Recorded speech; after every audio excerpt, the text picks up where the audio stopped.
Olá pessoal, bom dia, boa tarde ou boa noite. Sou o professor Paulo Caetano e juntamente com a professora Bruna daremos continuidade ao conteúdo de biomecânica. Dando continuidade então, pessoal, o tema dessa aula é biomecânica do tecido muscular, de modo que iniciaremos pela estrutura do tecido muscular esquelético. Na verdade, iremos relembrar aquilo que vocês já viram em anatomia, ok? Na sequência, apresentarei alguns dos aspectos mais importantes, mais relevantes, relacionados à biomecânica deste tecido. Vamos iniciar, então, pela estrutura do tecido muscular. Aqui nessa primeira figura, vocês podem observar as camadas de tecido conjuntivo que envolvem as fibras musculares, ok? De modo que o epimísio envolve todo o músculo, o perimísio, por sua vez, envolve um conjunto de fibras e o endomísio envolve a fibra muscular, ok? Lembrando que cada fibra muscular contém várias miofibrilas.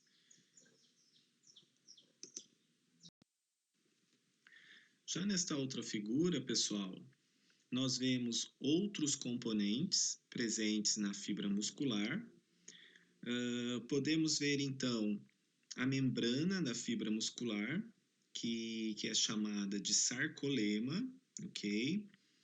Os túbulos transversos, que também são chamados de túbulos T, que tem a função de acelerar o potencial de ação na fibra. Vemos também o retículo sarcoplasmático, que tem a função de armazenar e liberar cálcio para o processo de contração muscular.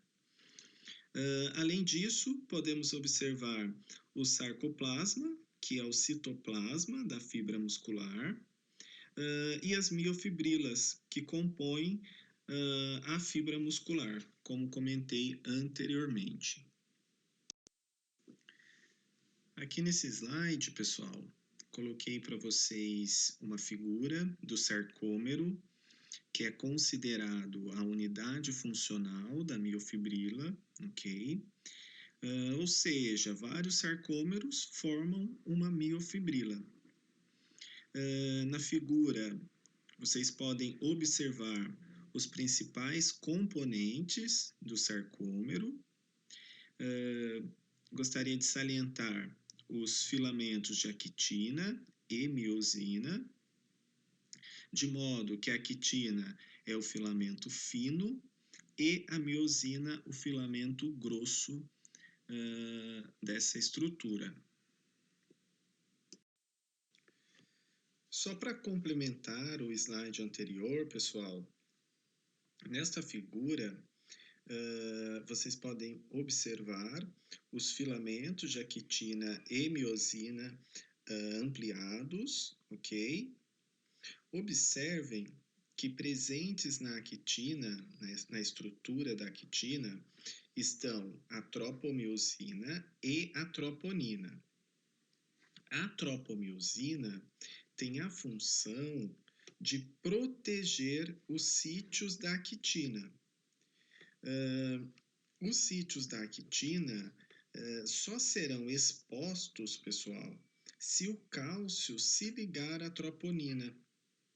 Porque após ocorrer este processo, a cabeça da miosina poderá se ligar aos sítios da actina, permitindo a contração muscular. Para ficar um pouco mais claro e didático o que expliquei anteriormente, pessoal, eu coloquei aqui para vocês uma outra figura. Observem que as figuras A, B e C resumem o processo de contração muscular. Na figura A, os sítios da actina estão recobertos pela tropomiosina e, portanto, não há contração muscular, ok? Podemos considerar que, neste momento, a fibra encontra-se em repouso. Para existir, então, a ligação entre actina e miosina e, consequentemente, acontecer a contração muscular, primeiramente, como vocês podem ver na figura B, o cálcio terá que se ligar à troponina de modo a expor os sítios da actina, ok? Neste momento, ocorre então a mudança de conformação da tropomiosina, ou seja, a tropomiosina deixa de proteger os sítios da actina, permitindo que a cabeça da miosina se ligue aos sítios da actina, como vocês podem ver na figura C.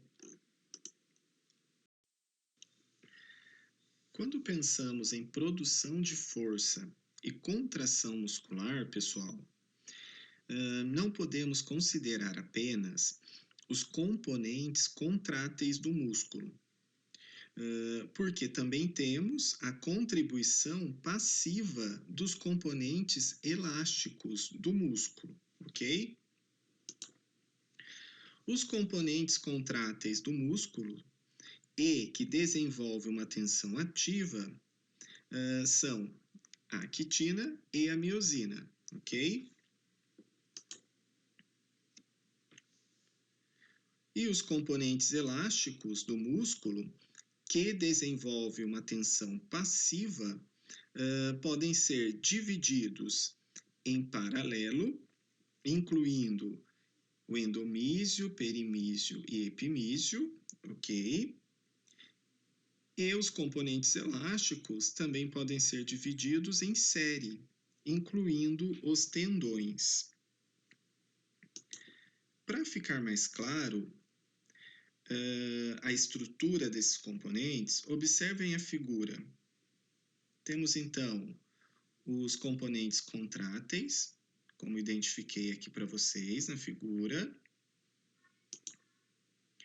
Temos também os componentes elásticos em paralelo, incluindo endomísio, perimísio e epimísio, ok? E temos também os componentes elásticos em série, incluindo os tendões. Lembrando, pessoal, que grande parte dos músculos são ligados aos ossos através dos tendões. Bom, pessoal, de uma forma muito simples, para existir contração muscular, o músculo precisa do potencial de ação trazido pelo sistema nervoso central e sistema nervoso periférico, ok? Logicamente que vocês verão sobre esse assunto com mais detalhes e com maior aprofundamento na disciplina de fisiologia. Observem a figura, vejam que os neurônios motores, também chamados de motoneurônios, se inervam nas fibras musculares, justamente para levar o potencial de ação e, consequentemente, desencadear o processo de contração muscular que vimos anteriormente. Vale ressaltar, pessoal, que a estrutura de um único motoneurônio inervando várias fibras musculares é chamada de unidade motora, como coloquei aqui para vocês. Agora vou apresentar para vocês dois exemplos, até mesmo para vocês conseguirem visualizar um pouco melhor a importância da eficiência da unidade motora, ok? Reparem que os músculos que controlam movimentos finos apresentam pequena quantidade de fibras musculares por motoneurônio. Um exemplo disso são os músculos que são responsáveis pelos movimentos oculares. Eles têm, normalmente, né, obviamente que isso é uma média, a relação de inervação é de um motoneurônio, inervando aí uma média de 15 fibras musculares. Já os músculos com funções gerais apresentam muitas fibras musculares por motoneurônio. Como exemplo, gastrocnêmio e tibial anterior apresentam uma relação de inervação de 1 para uma média de 2.000 fibras musculares. Então, notem que a diferença é bastante grande, ok? Nesse sentido, podemos concluir que quanto maior a eficiência da unidade motora, maior será a força muscular. Essa eficiência é dada por uma maior inervação e pela eficiência dos estímulos, ou seja, quanto mais fibras forem estimuladas simultaneamente, maior será a capacidade de força desse músculo. Bom, pessoal, dando continuidade, então, agora vou apresentar para vocês 4 propriedades que determinam o desempenho do músculo quando este músculo é submetido a cargas e velocidades variadas, ok? A primeira propriedade é chamada de irritabilidade ou de excitabilidade, a qual corresponde à capacidade do músculo de responder à estimulação, que é feita pelo motoneurônio, como vimos anteriormente. A segunda propriedade, pessoal, é chamada de contratilidade, a qual corresponde à capacidade do músculo de gerar tensão e encurtar-se, ok? A terceira propriedade é chamada de extensibilidade. Essa propriedade corresponde à capacidade de alongamento da fibra muscular além do seu comprimento de repouso. E a quarta propriedade é chamada de elasticidade, a qual corresponde à capacidade da fibra muscular em retornar ao seu comprimento de repouso após ter sido amplamente alongada. Bom, pessoal, agora vou apresentar para vocês os tipos de contração muscular, ok? Eles são divididos em contração isotônica, incluindo as ações musculares concêntricas e excêntricas, bem como a contração isométrica, ok? Vamos iniciar pela ação muscular concêntrica, a qual é caracterizada pelo encurtamento muscular durante a geração ativa de tensão. Eu coloquei um exemplo para vocês aqui na figura, ok? Esse tipo de ação muscular é usada para gerar forças contra resistências externas. Coloquei alguns exemplos aqui para vocês: levantar um peso, saltar, arremessar um objeto. E a ação muscular excêntrica corresponde ao alongamento muscular, cuja função é controlar o movimento, ok? A ação isométrica, pessoal, é um outro tipo de contração muscular, a qual corresponde à tensão muscular gerada contra a resistência, ok? Para manter a posição e sustentar um segmento ou um determinado objeto. Coloquei aqui para vocês um exemplo de exercício chamado prancha, ok? Nesse exercício, o indivíduo permanecerá estático, portanto, a musculatura irá agir de forma isométrica, ok? Vale ressaltar que é um tipo de contração bastante usada em programas de reabilitação, visto que nele a articulação não será movimentada durante o exercício. Bom, pessoal, aqui eu apresento para vocês um resumo do que vimos em relação à contração muscular. Então, nós temos a contração muscular isotônica concêntrica, ok? E a contração muscular isotônica excêntrica, de modo que a ação muscular concêntrica corresponde ao encurtamento muscular e a ação muscular excêntrica ao alongamento muscular, ok? Já a contração muscular isométrica corresponde à ação muscular estática. Bom, pessoal, dando continuidade, as diferentes funções dos músculos selecionados, ou seja, aqueles que são recrutados em um determinado movimento,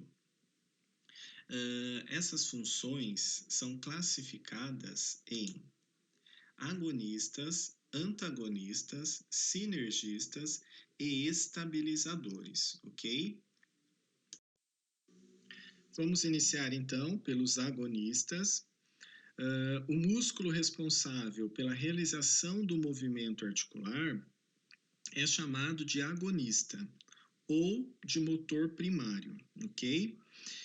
De modo que a ação do músculo agonista será sempre ação muscular concêntrica. Vou colocar aqui para vocês 2 exemplos. O bíceps braquial é um agonista da flexão de cotovelo, enquanto que o tríceps braquial é um agonista da extensão de cotovelo. Na primeira figura, pessoal, vocês podem observar um exercício chamado rosca direta, onde o bíceps braquial é o agonista, e na segunda figura, um exercício chamado tríceps testa, onde o músculo agonista é o tríceps braquial.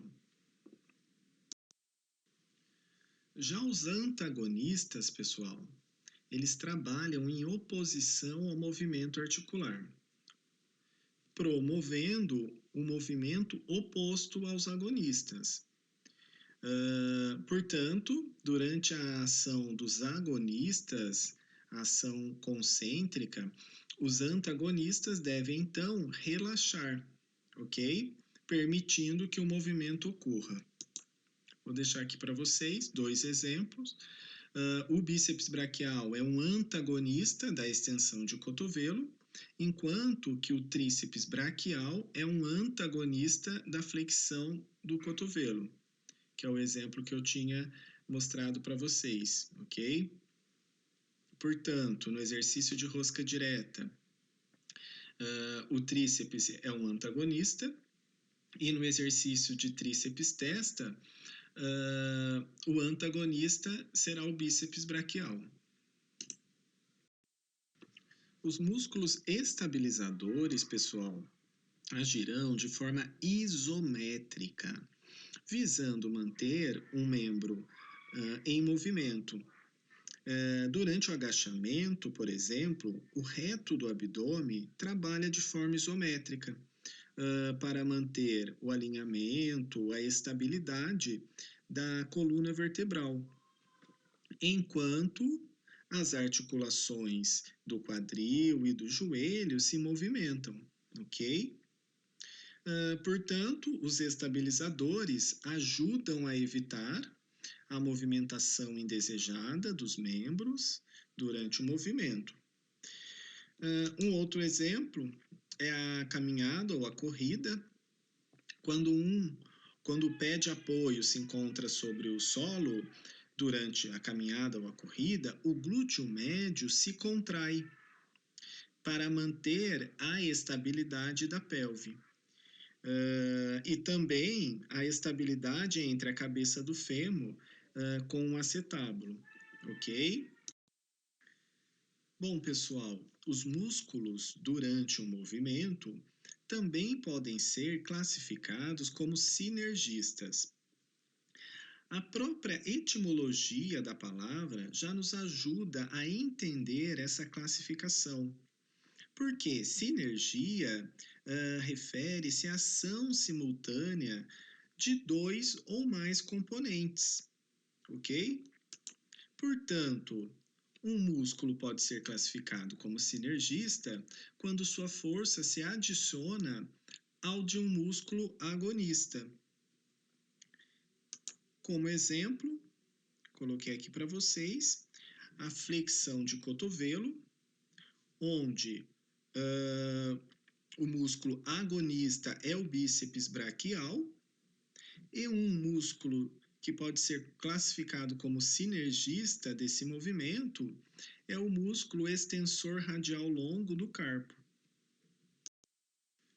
Uma outra característica do tecido muscular muito importante, pessoal, está relacionada à tensão muscular durante o movimento.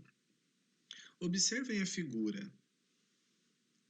A figura apresenta a curva de tensão do bíceps braquial durante o movimento articular de flexão de cotovelo, ok? Notem que com o cotovelo em extensão ou próximo da extensão e em flexão ou próximo da flexão, a tensão do bíceps braquial será reduzida. Além disso, a maior tensão muscular alcançada durante esse movimento será em 90 graus de flexão do cotovelo. Portanto, pessoal, quando o cotovelo estiver muito estendido, o músculo bíceps braquial estará muito alongado. E quando o cotovelo estiver muito flexionado, o músculo bíceps braquial estará muito encurtado. De modo que nessas duas condições, a tensão muscular é então reduzida e, do ponto de vista de treinamento, elas devem ser então evitadas. Uma outra característica do tecido muscular, pessoal, é o ciclo alongamento e encurtamento. Este ciclo corresponde à ação muscular excêntrica seguida da concêntrica. Quando treinado, esse ciclo pode favorecer atletas, por exemplo, principalmente durante movimentos explosivos. Como vocês podem observar, o exemplo da figura é o salto vertical, e que pode ser, então, potencializado com a eficiência desse ciclo, ok?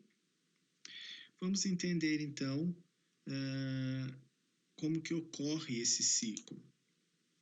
Na primeira fase, durante o agachamento, nós temos a fase excêntrica do músculo, ok? Que neste caso os principais serão quadríceps e glúteo máximo, ok? De modo que a energia elástica será armazenada no músculo e irá contribuir para a fase concêntrica. Essa energia elástica, ela será armazenada nos componentes elásticos que vimos anteriormente, ok? A fase 2 corresponde ao estiramento, seguido da ação muscular concêntrica. Esta fase, pessoal, promoverá e determinará a capacidade de salto. Portanto, deve ser rápida e eficiente, ok? Já a fase 3 corresponde à impulsão. Para a gente finalizar, então, pessoal, gostaria de apresentar para vocês os tipos de fibras musculares que compõem os músculos esqueléticos, ok? Essas fibras são então divididas em fibras do tipo 1 e fibras do tipo 2, como vocês podem observar. De modo que as fibras do tipo 1 também são chamadas de fibras de contração lenta e também de fibras vermelhas, justamente por serem mais vascularizadas.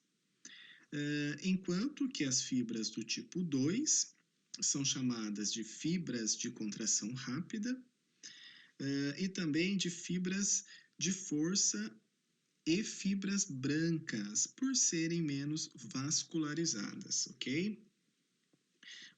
Vou colocar aqui para vocês um quadro resumindo as características de cada uma delas. Destaquei aqui, pessoal, 3 características que considero mais importantes para essa disciplina, visto que as demais características vocês irão aprender em fisiologia, ok? Vamos lá. Em relação à força, a capacidade da fibra do tipo 1 em relação à força é baixa. Já a fibra do tipo 2 tem uma capacidade alta em relação à força. Em relação à resistência, a capacidade da fibra tipo 1 é alta e da fibra tipo 2 baixa. Em relação à velocidade de contração e relaxamento, a fibra do tipo 1 apresenta uma capacidade baixa e a fibra do tipo 2 uma capacidade alta. Bom, pessoal, chegamos ao final de mais uma aula. Espero que tenham gostado. Bons estudos, um abraço e até mais.